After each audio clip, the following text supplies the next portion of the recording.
¿Qué tal, gente? ¿Cómo están? Bienvenidos a mi canal. Hoy vamos a tratar lo que es la herida de humillación.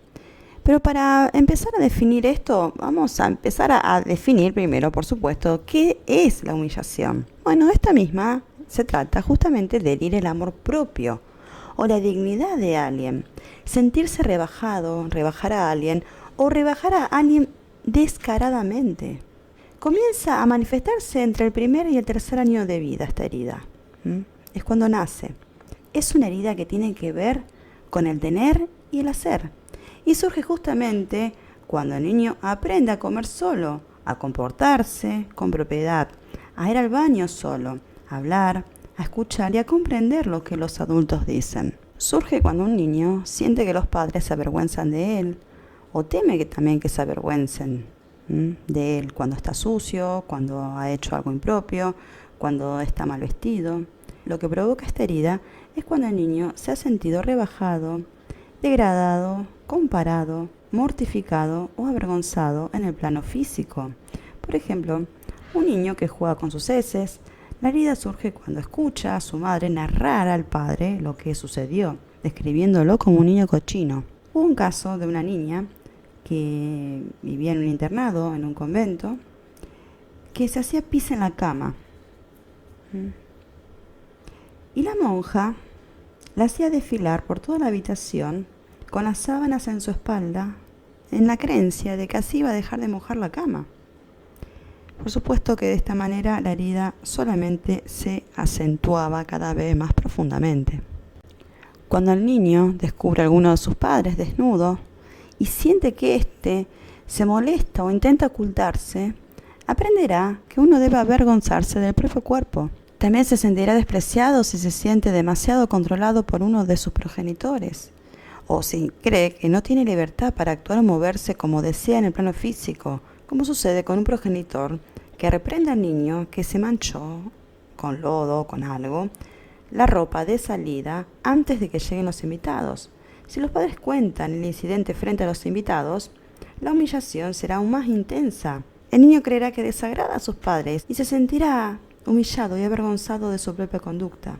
Estas personas de adultos suelen contar todas las cosas prohibidas que hicieron, como si buscaran revivir la humillación.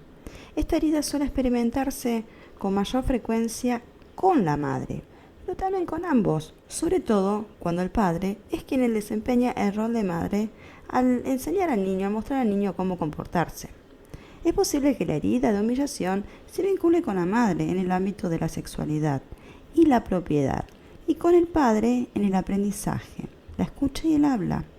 En estos casos será necesario resolver la herida con ambos padres. La herida de humillación crea la máscara de masoquismo.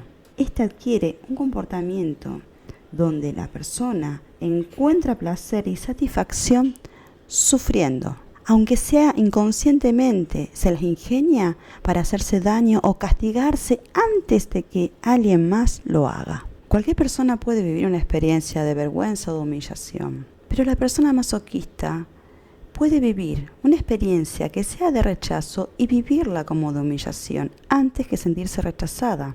Estas personas son las que habitualmente se sienten avergonzadas. Como se consideran maleducadas, desalmadas, sucias o que valen menos que los demás, la persona con este tipo de herida desarrolla un cuerpo grueso, con exceso de grasa. Suele tener un talle corto, garganta, mandíbula y pelvis con tensión.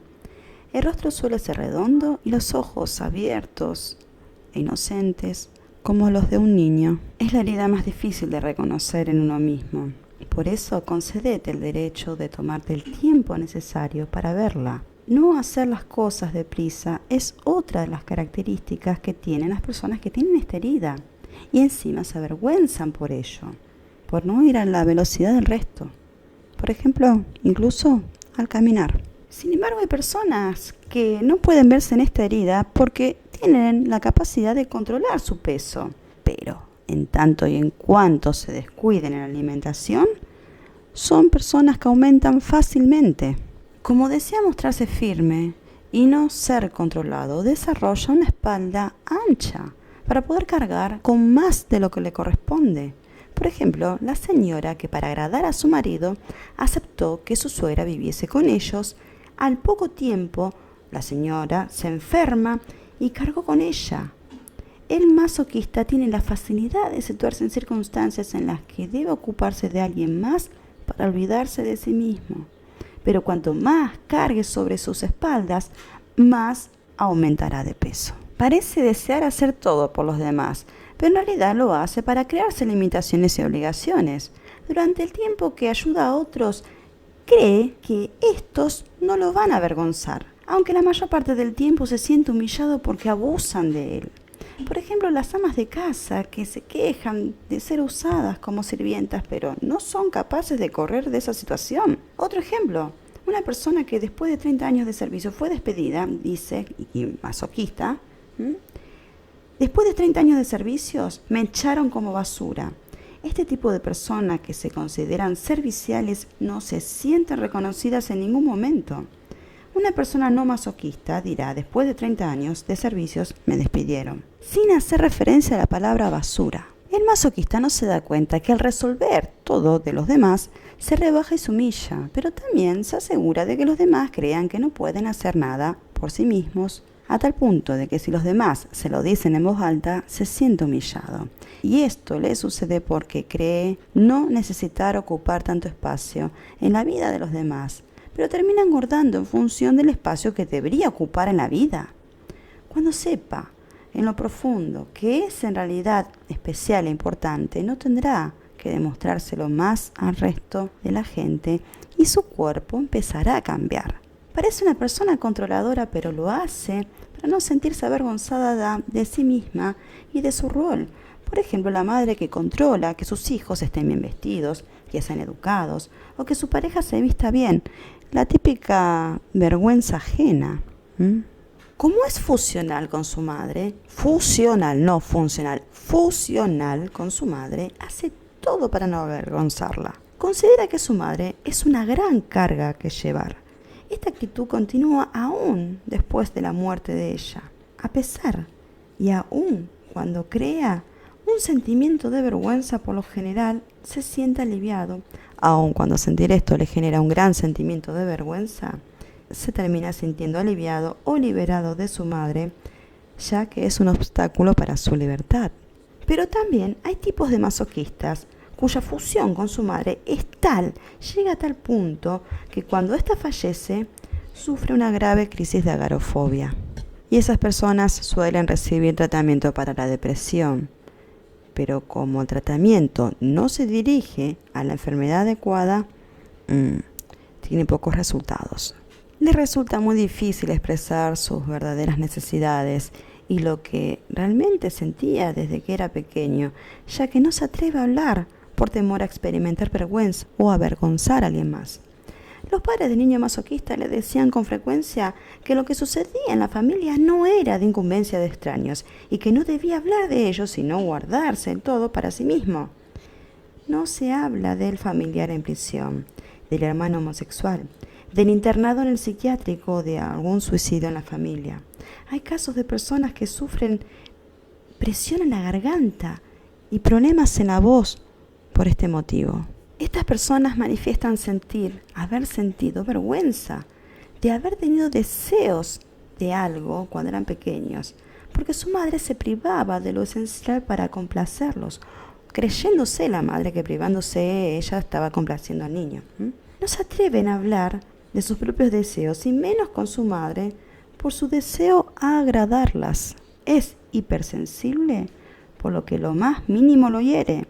Así que hace todo lo posible para no herir a los demás. Si un ser querido se siente desdichado, se siente responsable y no se da cuenta de que al estar atento a las necesidades de los demás, ignora las propias. El masoquista es quien más ignora sus propias necesidades aún cuando sea consciente de ello. Hace todo para sentirse útil, lo cual es una forma de ocultar su herida y forzarse a pensar que no sufre humillaciones. La sorpresa. Aquí, el masoquista suele ser reconocido por su capacidad para hacer reír a los demás y reírse de sí mismo. Es muy expresivo cuando relata hechos y encuentra la forma de que parezcan graciosos. Se considera el blanco de la risa de los demás, lo cual es una manera inconsciente de humillarse y rebajarse. Nadie puede adivinar que el temor a la vergüenza tal vez se disimule tras las palabras que lo hacen reír. Se considera mucho más pequeño y menos importante de lo que en realidad es. No puede concebir que los demás lo vean como una persona especial e importante. La palabra pequeño o los diminutivos están muy presentes en su lenguaje, como ¿tenés un minutito para mí? Tengo una pequeña idea, un poquito. Escribe con letra pequeña, da pasitos pequeños, ama los automóviles pequeños, las casas pequeñas, cosa que le queda incómodo. Y al contrario, cuando utiliza la palabra grueso, grande o algo aumentativo, tiende a hacerlo para rebajarse, humillarse. Cuando se ensucia, lo cual suele ser muy frecuente, dirá o pensará, qué guarro soy. Por ejemplo, el caso de una señora que en una fiesta se había atrevido a lucir sus joyas más bellas y cuando alguien la halagó respondió, ¿no crees que parezco una burguesona? Cree que es buena persona cuando carga con las culpas de los demás.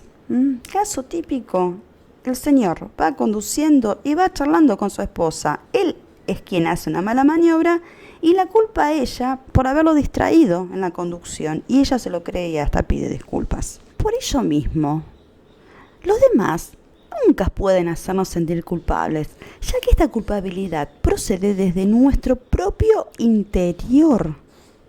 Y esto es fundamental entenderlo. El autoconocimiento es fundamental para que nadie nos manipule con nuestra propia culpa ante las personas. Por ello mismo, ante las personas que la persona masoquista quiere, se siente importante y cuando lo culpabilizan, se queda con la boca abierta sin saber qué decir para defenderse. Otro punto importante para el masoquista, la libertad. Su concepto de libertad es fundamental para la persona masoquista, esta idea. Significa no tener que rendir cuentas a nadie y hacer todo lo que quiere cuando quiere. Y esto sucede porque de pequeño esta persona no se sentía libre. Y quizá los padres no le permitieron tener amigos, los amigos que quería, poder salir a su antojo, o se le asignaban responsabilidades o tareas en la casa que no le correspondían, según su edad, por supuesto, como ocuparse de hermanos menores. Pero es importante decir que ya desde niño esta persona, como se siente culpable, tiende a crearse estas obligaciones más que se las impongan, antes de que alguien más se las imponga. Pero cuando se siente libre, resplandece. Vive la vida al máximo y no tiene límites.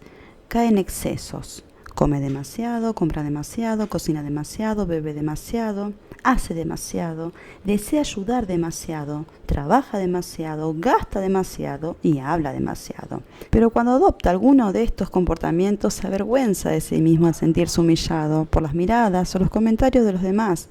Teme encontrarse en situaciones sin límite. También cree que si se ocupa mucho de sí mismo ya no será útil para los demás. Si esta persona se permitiese sentirse genuinamente libre, sin vergüenza, sin culpabilidad, su cuerpo adelgazaría, ya que le daría rienda suelta a esa energía contenida dentro de sí.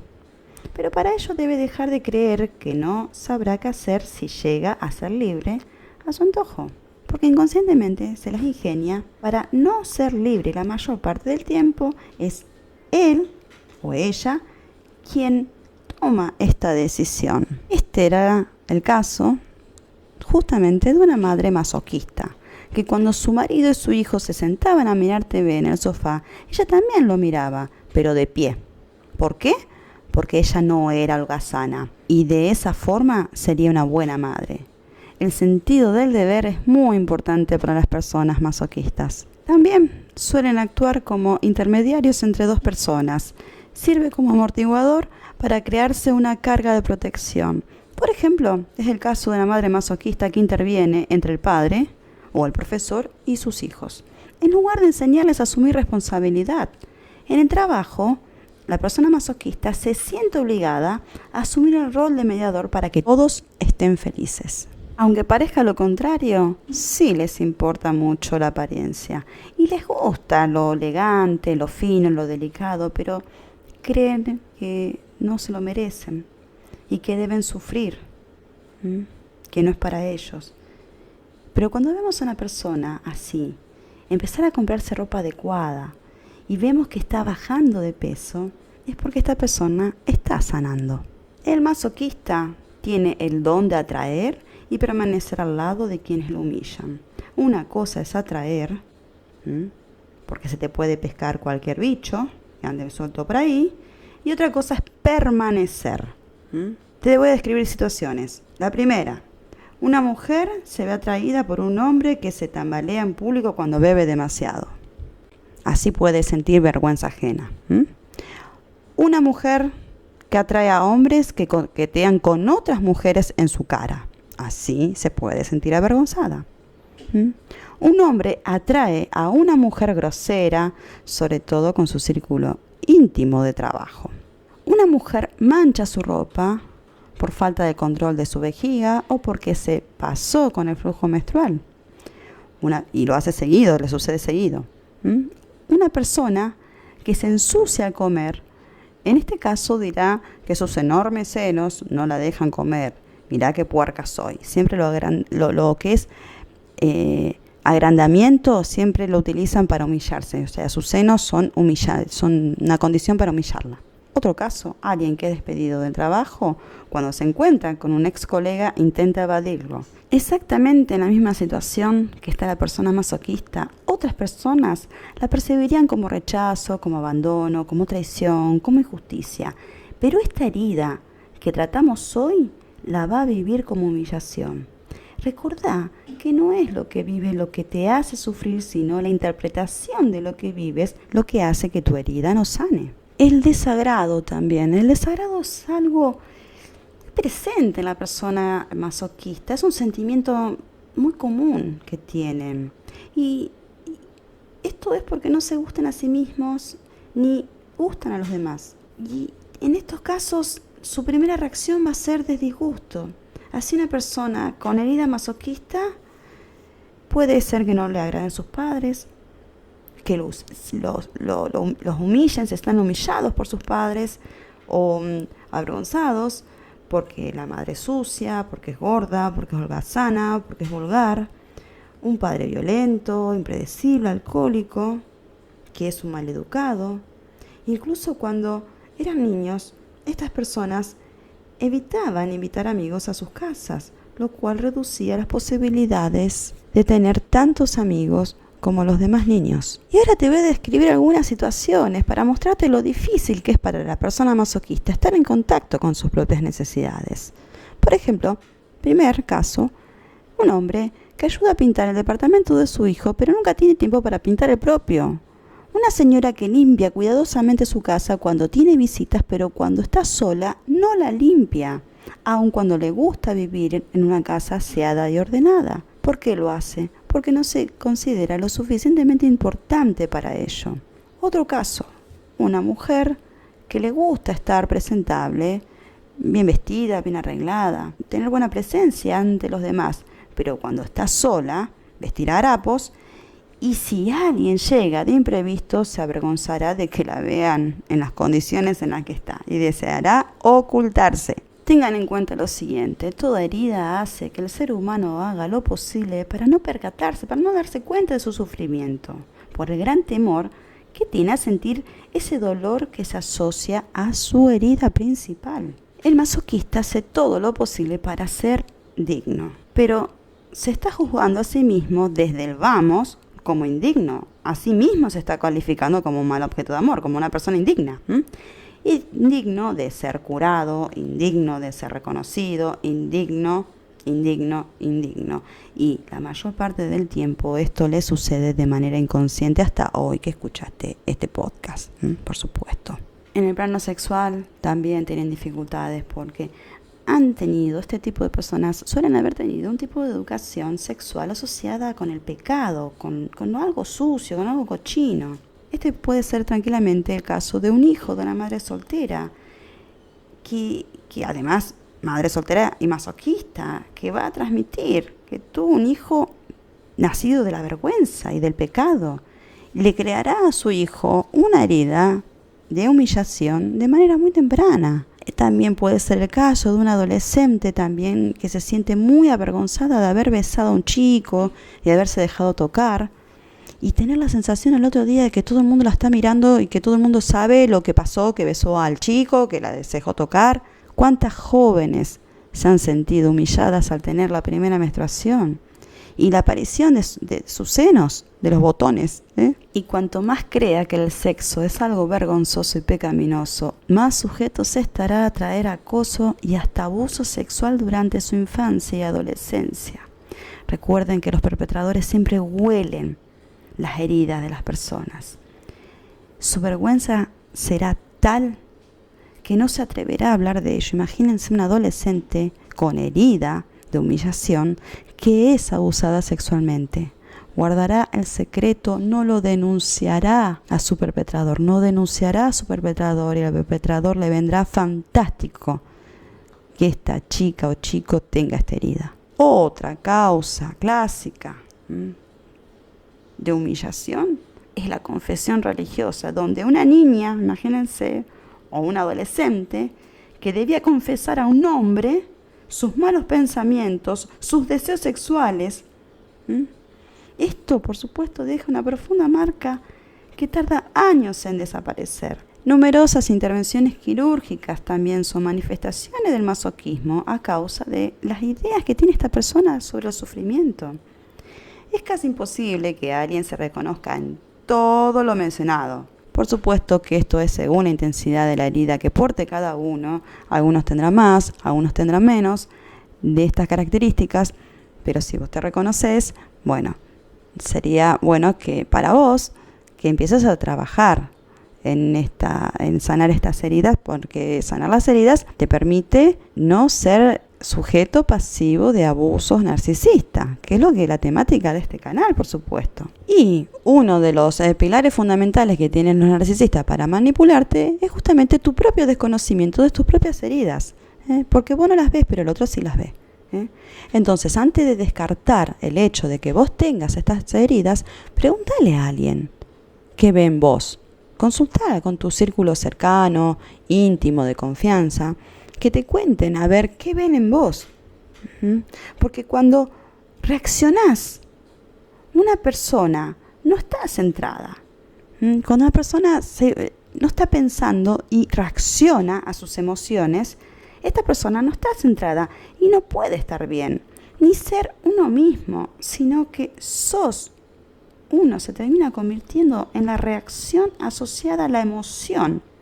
Y en este caso particular es la humillación y la vergüenza. Gente, gracias por escuchar. Este es el podcast que les quería dejar. No quería dejar de subir esta herida tan importante que hay que tratar, sanar, hacerse cargo, responsabilizarse de que uno la tiene y sin culpa. Responsabilidad y culpa son cosas diferentes. Responsabilidad me empodera para hacerme cargo de mí mismo e interrumpir los patrones de conducta que he venido teniendo producto de esta herida que no me ha dejado ser yo mismo. En este canal siempre vas a encontrar información apropiada para recuperarte del abuso narcisista, pero si deseas ayuda personalizada para recuperarte, podés hacerlo y no lo dudes en pedirme una consulta a través de mis redes sociales que figuran en la cajita de descripción que está más abajo. Podés también apoyar mi trabajo suscribiéndote por muy poquito a modo de colaboración en mi plataforma de Patreon, en donde tenés todos los libros desde donde me informo para difundir este material. Y por último también podés unirte al canal con una membresía al mes para apoyar mi trabajo.